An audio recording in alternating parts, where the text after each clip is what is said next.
சிங்கம் ஒரு சிங்கம் எப்போ எதுலயும் பெக்யூலியர் தான். ஒரு முறை சிங்கம் கரிச்சிச்சதுன்னா அந்த சவுண்ட்ல ஒரு 8 கிலோமீட்டருக்கு சும்மா அதிரும், எல்லா திசைகளும் அதிரும். அப்படிப்பட்ட அந்த சிங்கம் வேட்டைக்கு மட்டும்தான் வெளியில வரும், வேடிக்கை பார்க்கறதுக்கெல்லாம் வெளியில வராது. வேட்டையில கூட உயிரோடு இருக்கிற மிருகங்களை தான் வேட்டையாடும். அதுலயும் பெரும்பாலும் தன்னை விட பெரிய சைஸ் உள்ள மிருகங்களை தான் குறி வச்சு தாக்கும், ஜெயிக்கும். எவ்வளவு பசியில் இருந்தாலும் உயிர் இல்லாததை, கெட்டு போனதை தொட்டு கூட பார்க்காது. அப்படிப்பட்ட அந்த சிங்கம் அவ்வளவு ஈஸியா எதையும் தொடாது, தொட்டா விடாது. காட்டோட 4 பக்கமும் மார்க்கிங் மை டெரிட்டரின்னு தன்னுடைய பவுண்டரியை தானே வகுக்கும். அப்படிதான் அந்த காட்டையை தன்னோட கண்ட்ரோல்ல வச்சிருக்கும். சிங்கத்துக்கு கூட்டத்தோட இருக்கிறதுக்கும் தெரியும், தனியா இருக்கிறதுக்கும் தெரியும். அப்படியே தனியா வரணும்னு நினைச்சாலும் அஞ்சாம அலட்டிக்காம சும்மா கெத்தா தனியா வந்து அத்தனை பேருக்கும் தண்ணி காட்டும். எப்போ எதுலையும் தன்னோட தனித்தன்மையை இழக்கவே இழக்காது. Yes, a lion is always a lion.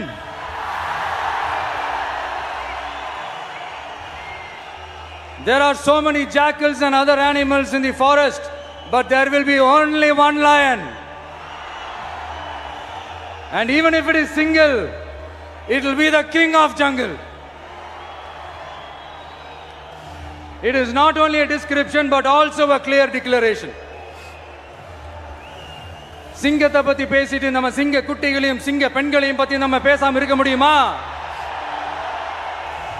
அவங்கள எப்படி நான் மறப்பேன்? அவங்க தான் என்னுடைய உயிராச்சு, என் நெஞ்சில் குடியிருக்கும்.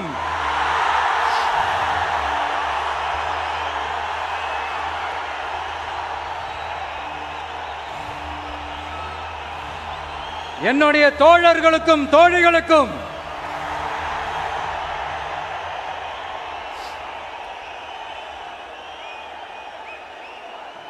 நேர்ல வர முடியாத சூழல்ல வீட்டில் இருந்துகிட்டே நம்மளுடைய இந்த மாநாட்டில் நேரலை வாயிலாக கலந்துகிட்டு இருக்கிற என்னுடைய அம்மாக்கள், அக்கா தங்கைகள், அண்ணன் தம்பிகள், நண்பர்கள் அனைவருக்கும் என்னோட உயிர் வணக்கம். என்னோட உயிர் வணக்கம், என்னோட உயிர் வணக்கம்.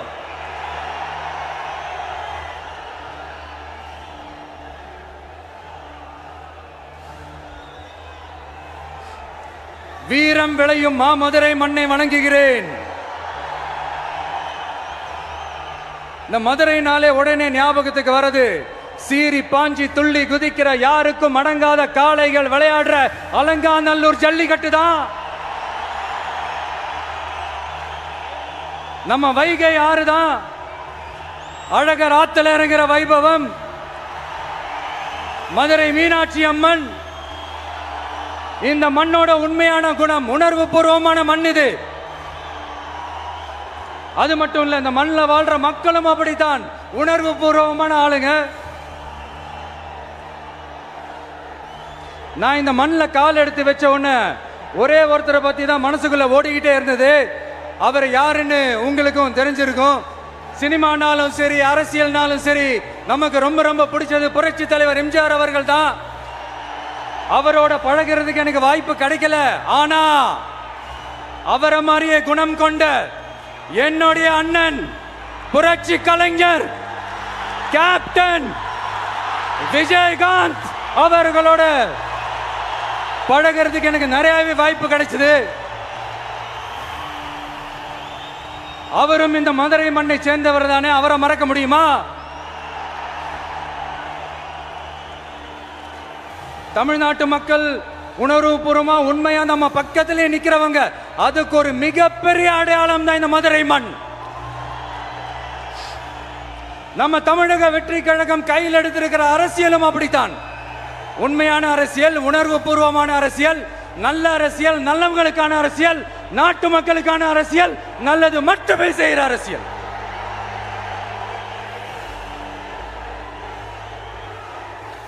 இதோ நம்மளுடைய இந்த இரண்டாவது மாநில மாநாடு வாகை சூடும் வரலாறு திரும்புகிறது.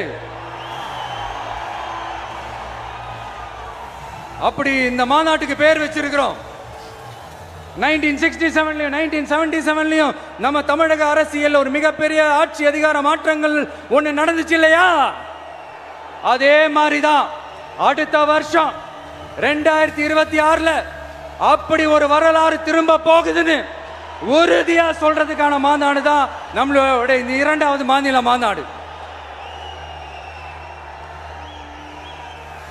விக்கிரவாண்டி விசாலையில் நம்மளுடைய ஃபர்ஸ்ட் மாநாடு நடத்தணும், வெற்றி கொள்கை திருவிழா. அதுக்கப்புறமே நீங்க பார்த்திருப்பீங்க தமிழக அரசியல் அந்த தட்ப வெப்பத்தையே மாத்தினுச்சு. நமக்கு எதிராக எத்தனை குரல்கள்.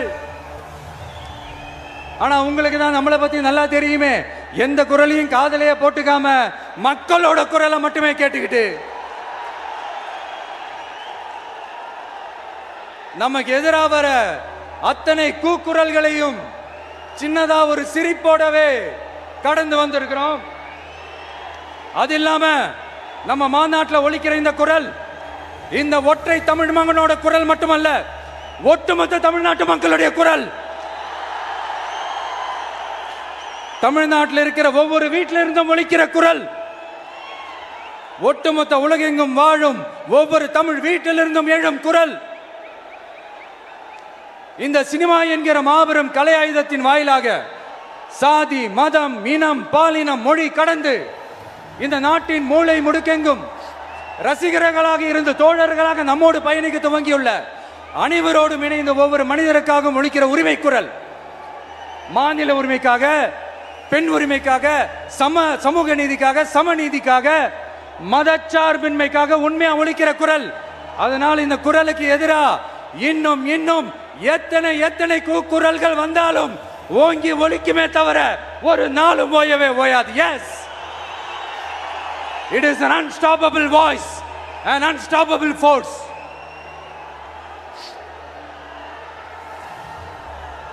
நம்ம அரசியலுக்கு வர்றதுக்கு முன்னாடி அட இவரெல்லாம் வர மாட்டாரியா, அவரே வரல, இவரே வரல, இவருங்க வர போறாரு அப்படின்ட்டு நிறைய பேர் ஜோஷியம் சொன்னாங்க. அப்புறம் நம்ம கட்சியினுடைய பேர் அறிவிச்சதுக்கு அப்புறம் பேரு தானே அறிவிச்சிருக்கிறாரு, மக்கள் கிட்ட பேர் வாங்கணும்ல, அதெல்லாம் முடியாதுன்னாங்க. அப்புறம் ரொம்ப முக்கியமா மாநாடுலாம் எவ்வளவு பெரிய விஷயம், அதெல்லாம் இவர் ஒத்தால எப்படி பண்ண முடியும், சும்மா பக்கத்தில் புஷியானதை வச்சுக்கிட்டு மாநாடுல எப்படி நடத்தி காட்ட முடியும், அதெல்லாம் அவங்களால முடியாது. அப்புறம் மழை பெஞ்சு எல்லாத்தையும் எடுத்துரும். ஏன் என் கூட இருக்கிறவங்களே கூட தான் சொன்னாங்க. அதுக்கப்புறம் என்ன நடந்துச்சுன்னு உங்க எல்லாருக்குமே தெரியும். இப்போ புதுசா ஒன்று சொல்ல ஆரம்பிச்சிருக்கிறாங்க. அது என்னடானா, ஆட்சியை பிடிக்கிறதெல்லாம் அவ்வளோ ஈஸி இல்லை இல்லையா. இப்போ அதெல்லாம் விட்டாங்க, இப்போ இங்கே வந்துட்டாங்க. இவர் நேராக ஷூட்டிங்லேருந்து வருவாராம், வந்து ஆட்சியை பிடிப்பாராம். அது எப்படி இவராலே முடியும், அவராலேயே முடியல, இவராலேயே முடியல, அவருக்கு அத்தனை வருஷம் ஆச்சு, இவராலே எப்படி முடியும்ட்டு ஒரு பக்கம். இன்னொரு பக்கம் கூட்டம்லாம் ஓகே தான், அது எப்படி ஓட்டா மாறும் அப்படின்றது இன்னொரு பக்கம். இப்படி கதை, திரைக்கதை, வசனம், இயக்கம், பாடல்கள்,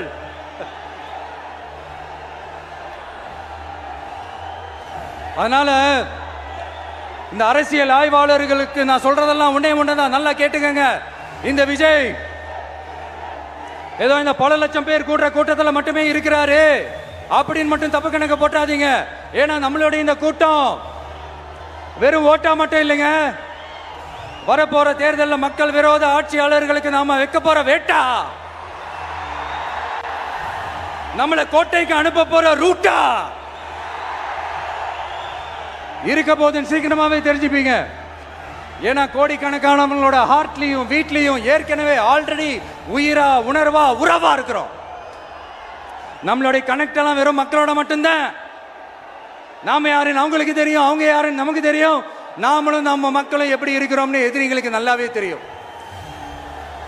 இருந்தாலும் இந்த விஜய் எதுக்குப்பா வந்திருக்கிறாரு, இவர் என்ன புதுசா என்ன திட்டம்லாம் சொல்லிட்டாரு அப்படின்னு வேற நிறைய கேள்விகள். இந்த சொல்றேன் தெரிஞ்சுக்கங்க. பெண் குழந்தைகள், பெண்கள் மற்றும் வயசானவங்களோட பாதுகாப்புல தான் நம்ம பிரையாரிட்டியே.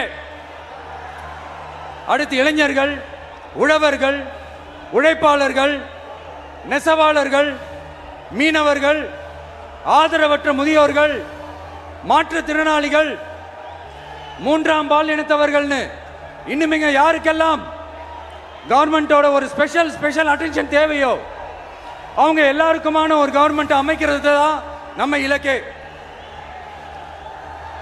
நான் ஏற்கனவே சொன்னதை தான் இங்க நான் திரும்பவும் சொல்றேன்.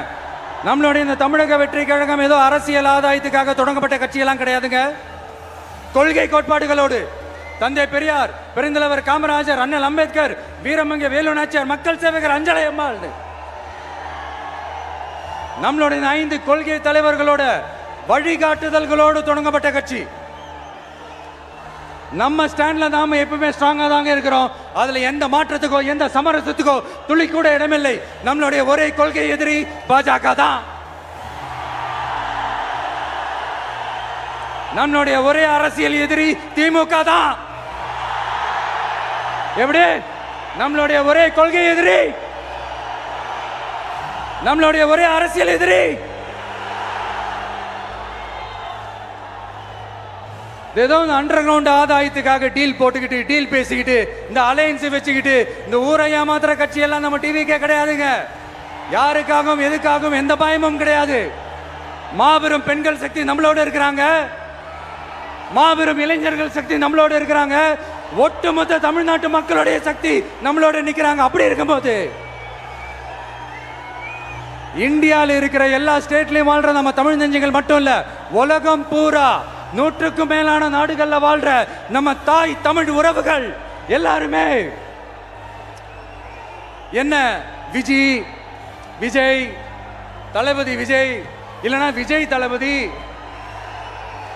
இப்படி சொந்தம் கொண்டாடுற கோடிக்கணக்கானவங்களோட அன்பு மாசியும் நம்மளோட இருக்கும்போது, இவங்க எல்லாருமே நம்மளோட நிற்கும் போது எதுக்குங்க இந்த பாசிச பாஜகவோட நேரடி கூட்டணியோ இல்ல மறைமுக கூட்டணியோன்னு உறவு வச்சுக்க? நாம என்ன உலகமாக ஊழல் கட்சி என்ன?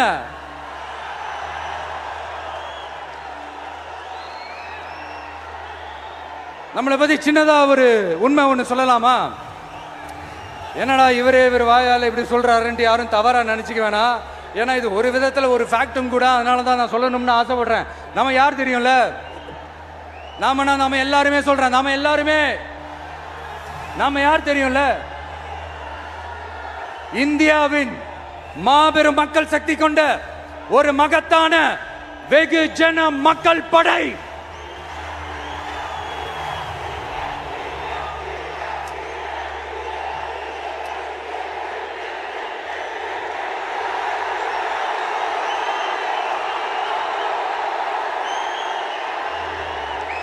அதனால நம்ம தலைமையில நாம் அமைக்க போற இந்த உண்மையான மக்களாட்சிக்கான அச்சாரமாக மாபெரும் மக்கள் சக்தியை அணி அணியாக நம்மளோட திரண்டு நிக்கிறப்போ இந்த அடிமை கூட்டணியில சேர வேண்டிய அவசியம் நமக்கு இருக்குங்க.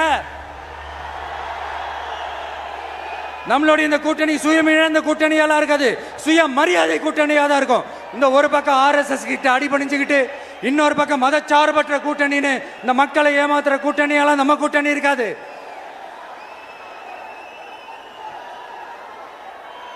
நான் இப்பவும் சொல்றேன், நம்மளை நம்பி வர்றவங்களுக்கு ஆட்சியிலும் அதிகாரத்திலும் உறுதியாக பங்களிப்பு செய்யப்படும். உடனே இந்த கேள்விகள்லாம் வரும். அப்ப யாரு கூட்டணி, யாரு வரா, யாரு போறா, இந்த கேள்விகள்லாம் வரும். இந்த கேள்விகளுக்கெல்லாம் ஒரே ஒரு பதில் தான், சஸ்பென்ஸ்ல சஞ்சாரம் செய்யுங்க. ஆனா ஒண்ணு, 2026ல 2 பேருக்கு நடுவுல தான் போட்டியே. ஒன்னு டிவிகே, இன்னொன்னு டிஎம்கே. இந்த போட்டி எப்படி இருக்க போதுன்னா, இந்த அலையன்ஸை வச்சு எப்படியாவது நம்ம தப்பிச்சிடலாம். என்ன இந்த பழைய இந்த மேத்தமேட்டிக்ஸ், அரித்மேட்டிக்ஸ் இதெல்லாம் வச்சு எப்படியாவது நம்ம தப்பிச்சிடலாம் அப்படின்னு நினைக்கிறவங்களோட அந்த கனவு ஒரு நாளும் மைப்படாது. சரி, இப்ப நம்ம வேற ஒரு ஏரியாவுக்கு ஒன்று வருவோம். எதிர்காலம் வரும், என் கடமை வரும், இந்த கூட்டத்தின் ஆட்டத்தை ஒழிப்பேன்.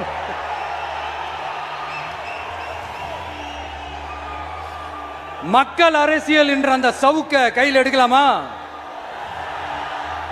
யாருக்கு எதிரான தானே கேட்கிறீங்க? வேற யாரு? மறைமுக உறவுக்காரர்களான பாசிச பாஜகவும் பாய்சன் திமுகவும் தான். மாண்புமிகு பிரதமர் நரேந்திர மோடிஜி அவர்களே,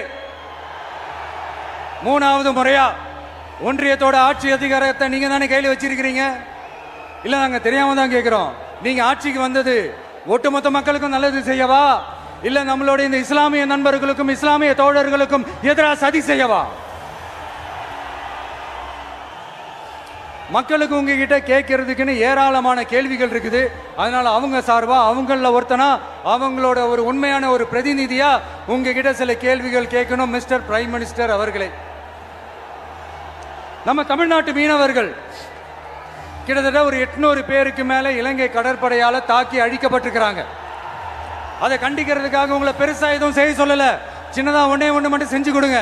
இனிமேலாச்சும் எங்களுடைய மீனவர்கள் பாதுகாப்பா இருக்கிறதுக்காக இந்த கச்சத்தீவை இலங்கை கிட்ட இருந்து மீட்டு கொடுத்துருங்க, அது போதும்.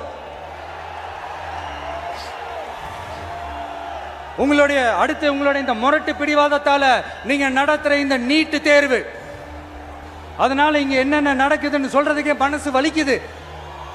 அதனால அந்த நீட்டு தேர்வு தேவையில்லைன்னு அறிவிச்சிருங்க, அது போதும். செய்வீர்களா திரு நரேந்திரபாய் தாமோதர் மோடிஜி அவர்களே? எங்களுக்கு என்னென்ன தேவையோ என்னென்ன நல்லதோ அதெல்லாம் செய்ய மாட்டேங்கிறீங்க. ஆனா ஆட்சி அதிகாரத்தை மட்டும் கையில வச்சுக்கிட்டு மக்களை ஏமாத்த நேரடியாக ஒரு பாசிச பாஜக அடிமை கூட்டணி ஒண்ணு. அடுத்து உங்களோட இந்த மைனாரிட்டி ஆட்சியை ஓட்டுறதுக்காக மறைமுகமாக RSS அடிமை குடும்பம்னு இன்னொரு கூட்டணி. இப்படி மக்கள் சக்தியே இல்லாத இந்த ஊழல் கட்சிகளை மிரட்டி அடிபணிய வச்சு 2029 வரைக்கும் சொகுசு பயணம் போயிடலாம்னு திட்டம் தீட்டி வச்சிருக்கிறீங்க. அதானே ஜி? என்ன ஜி? ஒண்ணு மட்டும் சொல்றேன், தெரிஞ்சுக்கங்க. என்னதான் நீங்க இந்த நேரடி மறைமுக கூட்டணி குட்டிகரணம் போட்டாலும் தாமரை இலையில தண்ணியே ஒட்டாது. தமிழக மக்கள் மட்டும் எப்படி ஒட்டுவாங்க?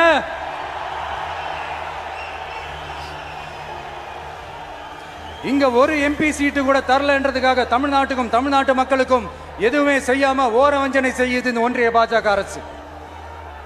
சங்கம் வச்சு தமிழ் வளர்த்த மண் இந்த மதுரை மண். அதனால இங்க அந்த கீழடியில கிடைச்ச ஆதாரங்களை எல்லாம் மறைச்சிட்டு எங்க நாகரிகத்தையும் எங்க வரலாறையும் அழிக்கிறதுக்காக உள்ளடி வேலை செய்யலாம்னு நினைக்கிறீங்க. தமிழ்நாட்டை தொட்ட என்ன நடக்கும் நீங்க பல உதாரணங்கள் இருக்குது.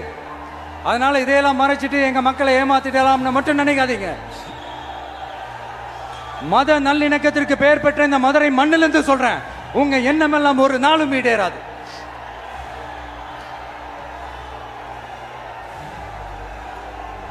எம்ஜிஆர்னா யார் தெரியும்ல?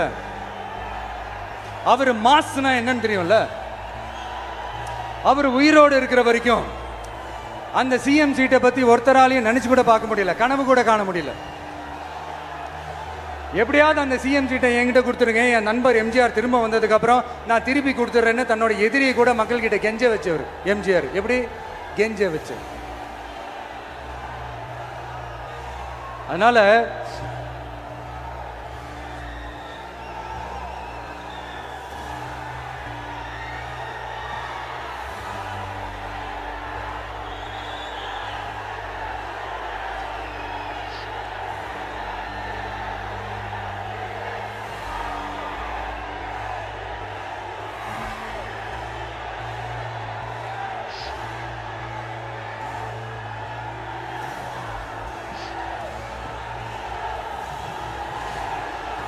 ஆனா இப்போ அவர் ஆரம்பிச்ச அந்த கட்சியை, எம்ஜிஆர் அவர்கள் ஆரம்பிச்ச அந்த கட்சியை கட்டி காக்கிறது யாரு? இன்னைக்கு அந்த கட்சி எப்படி இருக்குது? அதை நான் சொல்லிதான் உங்களுக்கு தெரியணுமா? அப்பாவி தொண்டர்கள் அதை வெளியில சொல்ல முடியாம வேதனையில தவிக்கிறாங்க. 2026 சட்டமன்ற தேர்தலில் யாருக்கு ஓட்டு போடணும், எப்படிப்பட்ட ஆட்சி இங்க அமையணும்னு அந்த அப்பழுக்கற்ற அந்த தொண்டர்களுக்கும் ரொம்ப நல்லாவே தெரியும். அதனால என்ன வேஷம் போட்டுக்கிட்டு பாஜக இங்க தமிழ்நாட்டுக்குள்ள வந்தாலும் அவங்க வித்தை எல்லாம் இங்க வேலைக்கே ஆகாது. இப்படி பொருந்தா கூட்டணியா இந்த பாஜக கூட்டணி இருக்கிறதுனால இப்ப ஆட்சியில இருக்கிற இந்த வெற்றி விளம்பர மாடல் திமுக என்ன செய்துன்னு தெரியும்ல? பாஜகவோட உள்ளுக்குள்ள ஒரு உறவை ஒன்று வச்சுக்கிட்டு வெளியில எதிர்க்கிற மாதிரி ஒரு டிராமா ஒன்று பண்ணிக்கிட்டு எதிர்கட்சியா இருந்தா போங்க மோடின்னு பலூன் விடுறது, ஆளுங்கட்சியா இருந்தா வாங்க மோடின்னு கொடை பிடிச்சுக்கிட்டு கும்பிடு போடுறது. இது மட்டுமா? ஒரு ரைடுன்னு ஒன்று வந்துட்டா போதும், இது வரைக்கும் போகவே போகாத ஒரு மீட்டிங், அதை காரணம் காட்டி டெல்லிக்கு போறது, அங்க ஒரு சீக்ரெட் மீட்டிங் நடத்துறது. நல்லா நோட் பண்ணணும் மக்களே, அந்த மீட்டிங் அப்புறம் இந்த இஷ்யூ அப்படியே காணாம போயிருக்குமே. அதேதான் Stalin uncle, what uncle is very wrong uncle.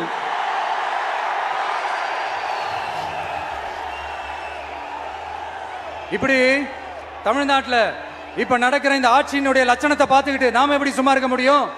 ஒரு தவறு செய்தால், அதை தெரிந்து செய்தால், அவர் கபட நாடக மு.க. ஸ்டாலின் அங்கிளாகவே இருந்தாலும், அங்கிள் உங்களுக்கு மனசாட்சின்னு ஒன்று இருந்துச்சுன்னா நாங்க கேட்கிற கேள்விகளுக்கு மட்டும் கொஞ்சம் பதில் சொல்லுங்க அங்கிள். நீங்க நடத்துற இந்த ஆட்சியில நேர்மை இருக்கா? நியாயம் இருக்கா? ஊழல் இல்லாம இருக்கா? சட்டம் ஒழுங்கு சரியா இருக்கா? பெண்களுக்கு பாதுகாப்பு இருக்கா? பொதுமக்களுக்கு பாதுகாப்பு இருக்கா? இயற்கை வளங்களுக்கு பாதுகாப்பு இருக்கா? சொல்லுங்க மை டியர் அங்கிள், சொல்லுங்க.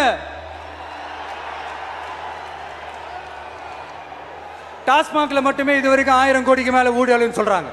அதுல மட்டுமா தப்பு நடக்குது? வேற எதுல தான் நடக்கல? உலகத்திலே மிஸ்டர் கிளீன் ரெக்கார்ட்ஸ் எல்லாம் உங்களுக்கும் உங்க கூட இருக்கிறவங்களுக்கும் மட்டும்தான் அங்கிள் கொடுக்கணும். இதை பார்த்து வாயே இல்லாத ஊரு கூட வயிறு வலிக்கு சிரிக்குது. பெண்களுக்கு 1000 ரூபாய் கொடுத்துட்டீங்கன்னா போதுமா அங்கிள்? அப்படியே அது மூடி மறைச்சிடலான்னு பாக்குறீங்களா? படிக்கிற இடத்துல, வேலைக்கு போற இடத்துல, வெளியில போற இடத்துலன்னு அவங்களுக்கு பாதுகாப்பே இல்லைன்னு ஒட்டுமொத்த பெண்களும் கதறாங்க. அந்த கதறல் சத்தம் ஏதாவது உங்க காதுல கேக்குதா அங்கிள்? இதுல வேற உங்க அப்பான்னு கூப்பிடுறாங்கன்னு வேற சொல்றீங்க. What is this uncle? Is very very wrong uncle, is very very wrong. பெண்களுக்கு மட்டுமா பொய் வாக்குறுதி கொடுத்து ஏமாத்துறீங்க? அரசு ஊழியர்கள், ஆசிரியர்களை ஏமாத்துறீங்க, விவசாயிகளை ஏமாத்துறீங்க, பரந்தூர்ல பாதிப்பே வராதுன்னு சொல்லி ஏமாத்துறீங்க, மீனவர்களை ஏமாத்துறீங்க, போதைப் பொருள் கலாச்சாரத்தை ஒழிக்காம ஏமாத்துறீங்க. ஐயோ ஐயோ ஐயோ, very very first uncle, very very first. எப்படி கேட்டாலும் இவங்க கிட்ட இருந்து எந்த பதிலும் வரப்போறதில்லை. ஏன்னா இருந்தா தானே. இப்ப ஆட்சியில இருக்கிற நம்மளுடைய அங்கிள் பதில் சொல்றது இருக்கட்டும். மக்களை நீங்க சொல்லுங்க, நீங்க உண்மையை சொல்லுங்க. செய்வோம் செய்வோம் செய்வோம் செய்வோம்னு சொன்னாங்களே, சொன்னதெல்லாம் செஞ்சாங்களா? உங்களை தான் கேட்கிறேன், சொன்னதெல்லாம் செஞ்சாங்களா? சத்தமா சத்தமா மை டியர் அங்கிள், கேக்குதா? மக்களோட சத்தம் கேக்குதா? இது வெறும் சாதாரணமான முழக்கம் தான். கூடிய சீக்கிரம் மக்களை போய் சந்திக்க போறேன், அவங்களோட மனசு விட்டு பேச போறேன். அதுக்கப்புறம் இந்த சாதாரணமான முழக்கம் இடி முழக்கமா மாறும். அத்தோட நிக்காது. அந்த இடி முழக்கம் தமிழ்நாட்டோட போர் முழக்கமா மாறும். அந்த போர் முழக்கம் உங்களை ஒரு நிமிஷம் கூட தூங்க விடாது. நடக்குதா இல்லையான்னு பாருங்க. என்னடா இவன் இவ்வளவு ஸ்ட்ராங்கா சொல்றானேன்னு பாக்குறீங்களா? எல்லாரும் கட்சி ஆரம்பிச்சதுக்கு அப்புறம் தான் ஒவ்வொரு வீட்டுக்குள்ளேயும் போறதுக்கு ட்ரை பண்ணுவாங்க. ஆனா நாங்க அப்படி இல்லை. ஒவ்வொரு வீட்டுக்குள்ளேயும் போனதுக்கு அப்புறம் தான் கட்சியாவே ஆரம்பிச்சிருக்கிறோம்.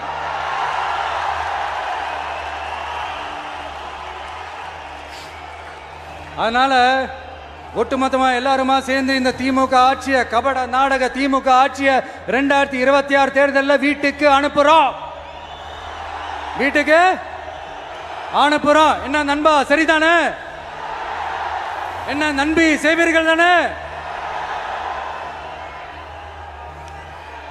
இப்போ உங்களுக்கு சின்னதா ஒரு சர்ப்ரைஸ். நம்ம கட்சியினுடைய வேட்பாளர் பட்டியலை இப்ப நான் அறிவிக்க போறேன். மதுரை கிழக்கு வேட்பாளர் விஜய். இன்னும் முடிக்கல. ஒரு நிமிஷம், இன்னும் முடிக்கல. மதுரை மேற்கு வேட்பாளர் விஜய். மதுரை மத்தி வேட்பாளர் விஜய். மதுரை தெற்கு வேட்பாளர் விஜய். மதுரை வடக்கு வேட்பாளர் விஜய். மேலூர் விஜய். சோழவந்தான் விஜய். திருப்பரங்குன்றம் விஜய். திருமங்கலம் விஜய். உசிலம்பட்டி விஜய்.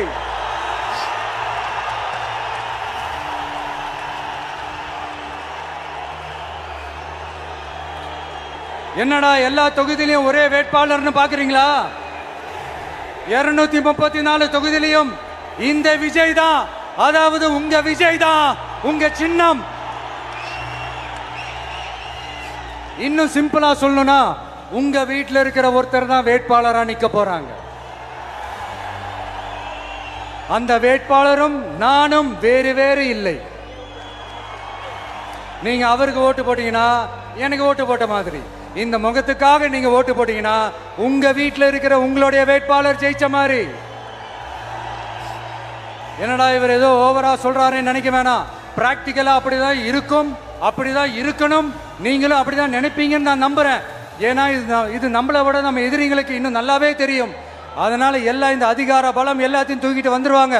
வரட்டும், பாத்துக்கலாம். TVK will take it, TVK will meet it, TVK will compete with it and TVK will conquer it, TVK will conquer it.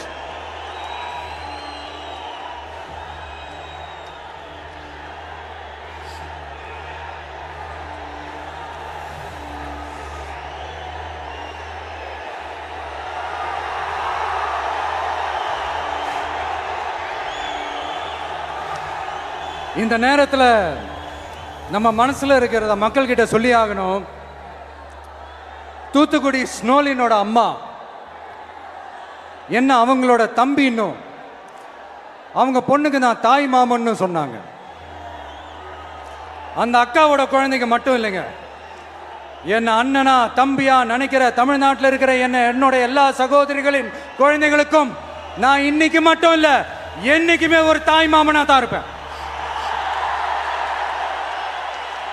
நீங்க எல்லாரும் என்னுடைய ரத்த உறவு, கூட பிறந்த பொறுப்பு. என் வீட்டு ரேஷன் கார்டில் வேணா உங்க பேர் இல்லாம இருக்கலாம், உங்க வீட்டு ரேஷன் கார்டில் வேணா என் பேர் இல்லாம இருக்கலாம். ஆனா நாம் எல்லாரும் ஒண்ணுதான், உறவு தான். நமக்கு இடையே எந்த அரசியலும் உள்ள நுழையவே முடியாது. என்கிட்ட இருந்து உங்களையும் உங்ககிட்ட இருந்து என்னையும் எந்த சக்தியாலும் பிரிக்கவே முடியாது.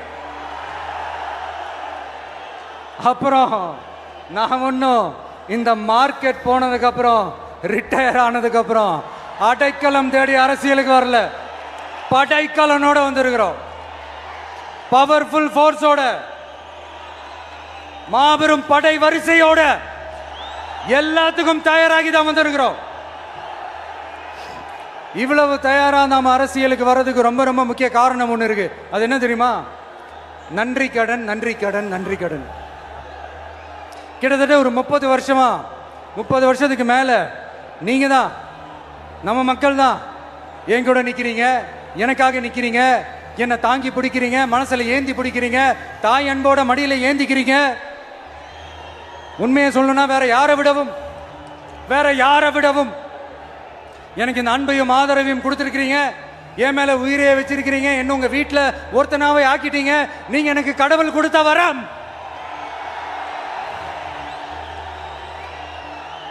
உலகம் பூரா நமக்காக நம்ம கூட நிக்கிற நம்ம மக்களை நான் எப்படி மறப்பேன்? நான் என் லைஃப்ல ரொம்ப உயிரா நினைக்கிறது பெண்களை, குழந்தைங்களை, இளைஞர்களை, உழைக்கிற மக்களை தான். இவங்க தான் நம்மளோட வகைரா. இதை பார்த்து தான் நம்மளோட எதிரிகளுக்கு பத்தி எரியுது. அதுக்காக நாம் என்ன செய்ய முடியும்? அதனால நம்ம உறவுகளை, சொந்தத்தை, வகைராவை யாருக்காகவும் எதுக்காகவும் விட்டு கொடுக்க முடியாது இல்லையா?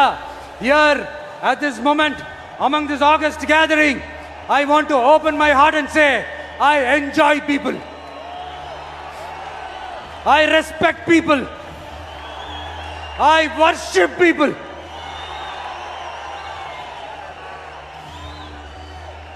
சரிப்பா, இவ்வளவு செஞ்ச நம்ம மக்களுக்கு நன்றி கடனா உன்னால முழுமையா செலுத்த முடியுமான்னு கேட்டா சத்தியமா சொல்றேன், என்னால முடியாதுதான். இன்னும் எத்தனை ஜென்மம் எடுத்தாலும் அந்த நன்றி கடனை என்னால தீர்க்கவே முடியாது. அப்புறம் என்ன மானாவுக்கடா நீ வந்திருக்க அதானே கேக்குறீங்க? மைண்ட் வாய்ஸ் கேட்ட மாதிரி இருக்கு. வாழ்நாள் முழுக்க நம்ம மக்களுக்காக ஆதரவா துணையா நிக்கிறத தவிர, அவங்களுக்காக உழைக்கிறத தவிர எனக்கு வேற எந்த எண்ணமும் இல்லை. எனக்கு இப்ப வேற வேலையும் இல்லை. இனிமே எனக்கு இதுதான் என் வேலையே, என் கடன் இனி என் மக்களுக்கு பணி செய்து கிடப்பதே. இப்படியா ஹார்ட் டு ஹார்ட் யதார்த்தமா பேசிய பழகிட்டோம். இதுக்கு மேலேயும் எனக்கும் மக்களுக்கும் இடையே இருக்கிற அந்த உறவை பற்றி நான் பேச ஆரம்பிச்சேன்னா ஒரு மாதிரி எமோஷனல் ஆகிடுவேன். அப்புறம் அதை கண்ட்ரோல் பண்ணுறது ரொம்ப கஷ்டம். அதனால என்னை மனசார நேசிக்கிற நம்ம மக்களுக்கு ஒன்றே ஒன்று சொல்கிறேன். இந்த விஜய் உங்கள் விஜய், உங்களுக்கான விஜய், உங்களுக்காக மட்டுமே இருக்கிற விஜய். உங்கள் கூட நிற்க, உங்களுக்காக நிற்க, உண்மையாக நிற்க, உணர்வோடு நிற்க, உறுதியாக நிற்க, உங்கள் கூட பேச, உங்களுக்காக பேச, உண்மையாக பேச, உணர்வோடு பேச, உறுதியாக பேச, உங்களுக்காக சேவை செய்ய உங்கள் விஜய் நான் வரேன்.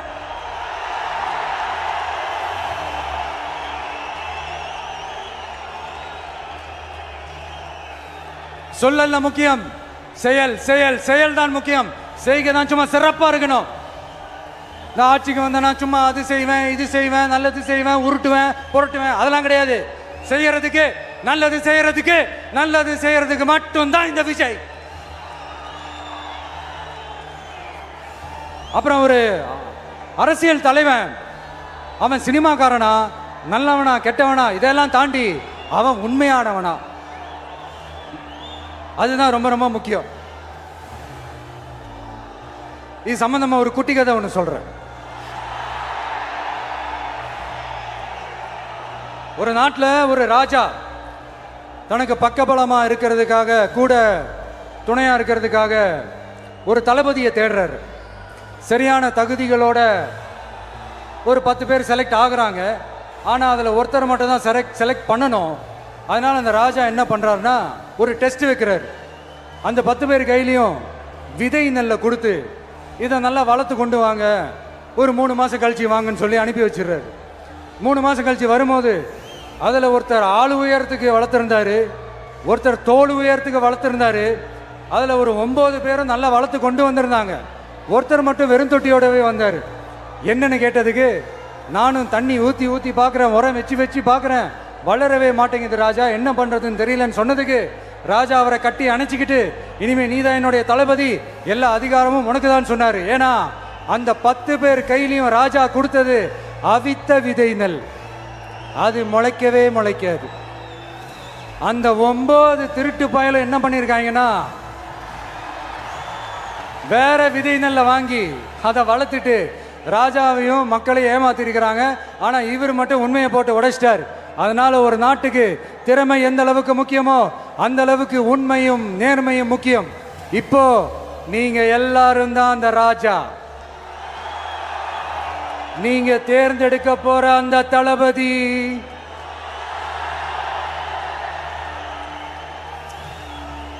சும்மா சினிமாக்காரன் சினிமாக்காரன் சினிமாக்காரன். அம்பேத்கர் அவர்களை தோக்கடிச்சது சினிமாக்காரன் இல்ல, அரசியல்வாதி. காமராஜர் அவர்களை தோக்கடிச்சது, இங்க விருதுநகர் பகுதியில் தோக்கடிச்சது சினிமாக்காரன் இல்ல, இன்னொரு அரசியல்வாதி. இன்னைக்கும் நம்ம கூட வாழ்ந்துட்டு இருக்கிற நல்ல கண்ணு ஐயாவை தோக்கடிச்சது சினிமாக்காரன் இல்ல, அரசியல்வாதி. இப்படிப்பட்ட நல்ல நல்ல தலைவர்களை எதிர்த்து நின்று தோக்கடிக்கணும்னு அந்த எண்ணத்தை உருவாக்குனது சினிமாக்காரன் இல்ல, அரசியல்வாதி. அதனால எல்லா அரசியல்வாதியும் அறிவாளியும் கிடையாது, எல்லா சினிமாக்காரனும் முட்டாளும் கிடையாது. கான்பிடண்டா இருங்க, நல்லதே நடக்கும், வெற்றி நிச்சயம். மீண்டும் சந்திக்கும் வரை நன்றி, வணக்கம்.